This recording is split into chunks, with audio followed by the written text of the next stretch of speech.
Salut mes goleadores, c'est El Bijon. J'espère que vous pétez tous la très grande forme. C'est parti pour la 4e analyse sur cette chaîne après la longue coupure internationale. Et nous allons une nouvelle fois nous intéresser à un nouveau championnat, puisque pour ce dernier week-end du mois de mars, nous allons traverser la Manche pour étudier de près la rencontre qui opposera Brighton à Leicester ce samedi 31 à 16h, l'horaire tout à fait habituel des matchs de Première Ligue. Restez bien jusqu'à la fin de la vidéo, j'insiste, c'est très important puisqu'il y aura un facteur décisif à analyser en fin de vidéo. Comme d'habitude, nous allons nous intéresser à la dynamique actuelle de l'attaquant de Brighton, le vétéran Glenn Murray, qui a 34 ans. Il a déjà inscrit 11 buts en Première Ligue cette saison, alors qu'il ne joue pas tous les matchs en entier pour souffler régulièrement, notamment en Cup et en League Cup où il est très souvent remplaçant. Ce vieux briscard est rodé aux joutes des rencontres anglaises et de leur style si particulier avec beaucoup de rythme, où le physique a une place plus importante que dans n'importe quel autre championnat européen et où les arrêts de jeu sont moins nombreux. Il a en effet évolué 5 saisons à Crystal Palace, dont une où il avait inscrit 30 buts en Premiership, et effectue sa 3e saison à Brighton. Il y avait inscrit 11 buts en 18 matchs en 2010-2011, puis il en a inscrit 23 avec cette même équipe la saison dernière en Premiership, et on est donc déjà à 11 buts en Première Ligue, cette fois, cette saison.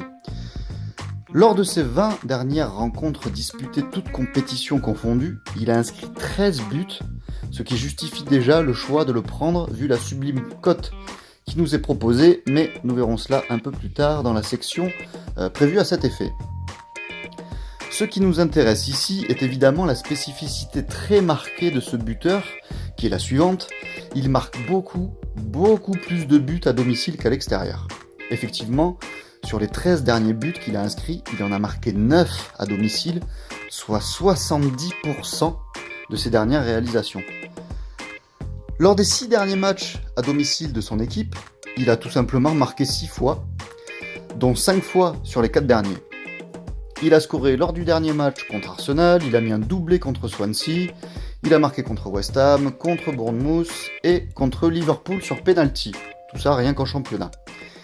Il est seulement resté muet contre Burnley, qui réalise une saison exceptionnelle et se montre extrêmement solide, avec seulement 26 buts encaissés en 30 matchs, soit la 4e meilleure défense d'Angleterre. Il est donc dans une forme assez exceptionnelle, puisqu'il marque quasiment à tous les matchs, lors desquels Brighton reçoit depuis 4 mois, rien que ça.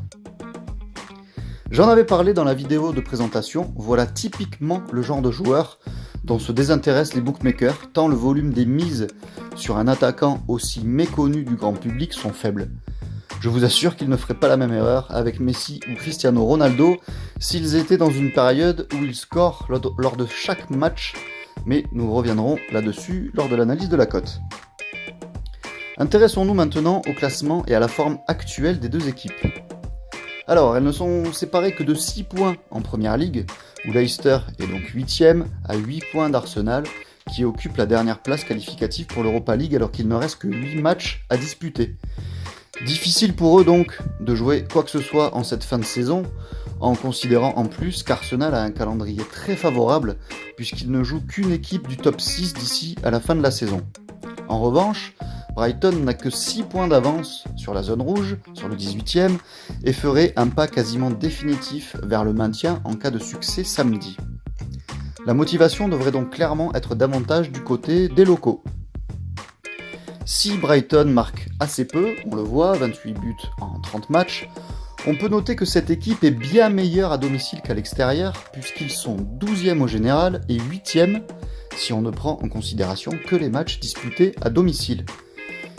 Ils y ont pris 24 de leurs 34 points et y ont marqué 21 de leurs 28 buts, soit 75% du total de leurs buts.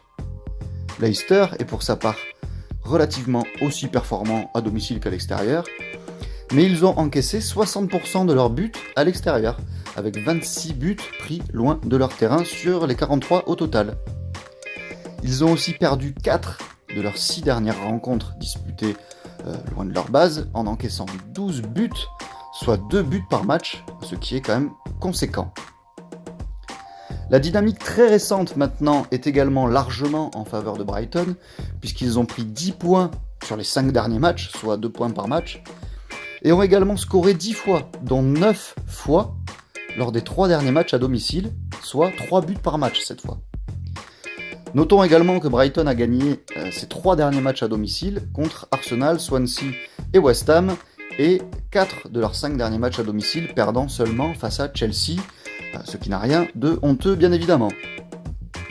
Leicester n'a pour sa part pris que 6 points lors des 5 derniers matchs, alors qu'ils ont reçu 3 fois, pour 3 matchs nuls, 1 but partout, contre Bournemouth, Stoke, qui soit dit en passant est 19ème et catastrophique à l'extérieur, et Swansea, à qui Brighton a passé 4 buts il y a un mois. Ils ont également joué West Brom lors de ces 5 derniers matchs, qui est bon dernier de Première Ligue, et ont pris une volée 5 buts à 1 à Manchester City il y a un mois et demi. La dynamique récente est donc incontestablement du côté des locaux une nouvelle fois, qui sont bien plus performants actuellement que leur adversaire du jour. Au sujet de l'historique, il est une nouvelle fois nullement représentatif, puisque Glenn Murray n'a joué qu'un seul match face à Leicester, à l'aller, sans marquer. J'essaierai de vous proposer prochainement un bet où cet historique est représentatif pour que l'on voit ensemble comment on peut intégrer ce paramètre dans l'analyse.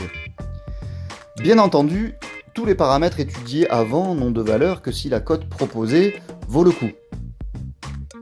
Alors, qu'en est-il ? La meilleure cote sur le marché français qui nous est proposée se trouve sur Bwin avec 3.25.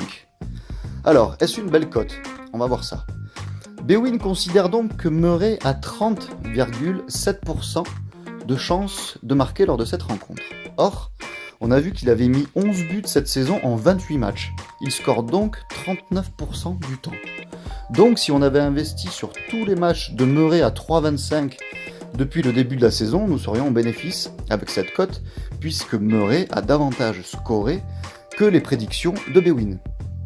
On a également vu qu'il a mis 13 buts sur les 20 derniers matchs, ce qui augmente à 60% sa probabilité moyenne de marquer dernièrement. Et il a mis 9 buts sur les 13 derniers matchs qu'il a joués à domicile, soit cette fois 70% de réussite. Face à un cadre du championnat ou à une équipe très solide, cette cote de 3,25 aurait donc probablement été pertinente. Mais ça n'est pas le cas de Leicester qui prend pas mal de buts, surtout dernièrement où il tourne donc à 2 buts encaissés par match, on vient de le voir. Cette cote de 3,25 est donc très jolie au vu de tous ces éléments, puisque je pense que Murray marquera plus d'une fois sur 3 dans cette configuration et face à un tel adversaire. Si on ne se trouvait pas juste après une coupure de 2 semaines, elle aurait même carrément été magnifique. Pour terminer, notons que Murray prend les pénaux, comme 90% des buteurs que je propose d'ailleurs, mais nous serons tout de même vigilants, car nous revenons donc d'une période de trêve internationale et que les joueurs de Brighton n'ont donc disputé aucune rencontre officielle depuis 15 jours. Il convient donc dans ces périodes de s'appliquer, lors de ces périodes de retour de sélection, à éviter de prendre des buteurs qui reviennent justement de sélection, puisque les automatismes avec leurs coéquipiers n'ont pas été travaillés depuis 2 semaines, qu'ils ont connu d'autres partenaires de jeu, une autre façon de travailler, une autre façon de s'entraîner, et qu'il faut se replonger petit à petit dans le bain quotidien qu'est le championnat. Cependant, Brighton ne compte pas d'international majeur dans son effectif et a donc pu bien travailler pendant ces 15 jours de coupure avec la quasi-totalité de son effectif. Mais ils peuvent cependant manquer un peu de rythme justement après une telle coupure. En revanche, Leicester compte quelques internationaux dans ses rangs, dont ces 2 joueurs majeurs que sont Vardy et Mahrez. Mahrez qui lui a joué 160 minutes lors des 2 matchs de l'Algérie et pourrait donc avoir accumulé un peu de fatigue. On notera de nouveau que Glenn Murray a tout de même 34 ans, même s'il a eu du repos donc dernièrement grâce à cette trêve, et que ce n'est tout de même pas Messi ni Cristiano Ronaldo, bien entendu, au niveau de la qualité de jeu.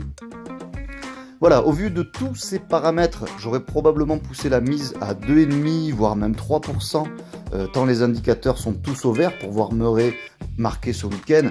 Il est donc en pleine forme, il marque sans arrêt, surtout à domicile. Brighton est dans une belle dynamique, ils jouent le maintien, alors que Leicester a des difficultés dernièrement. Ils encaissent pas mal de buts, surtout à l'extérieur.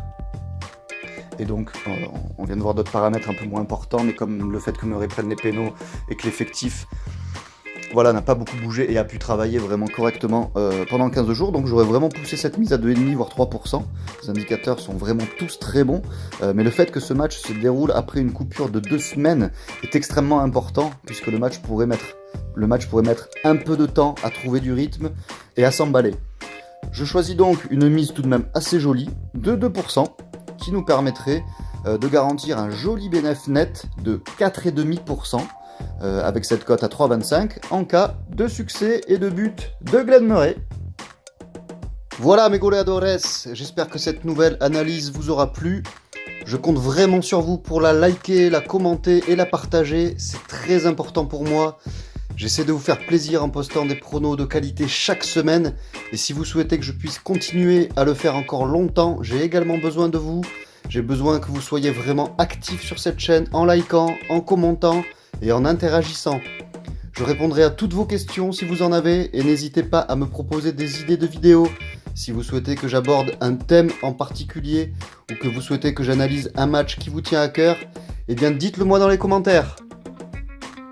Tchuss mes goleadores!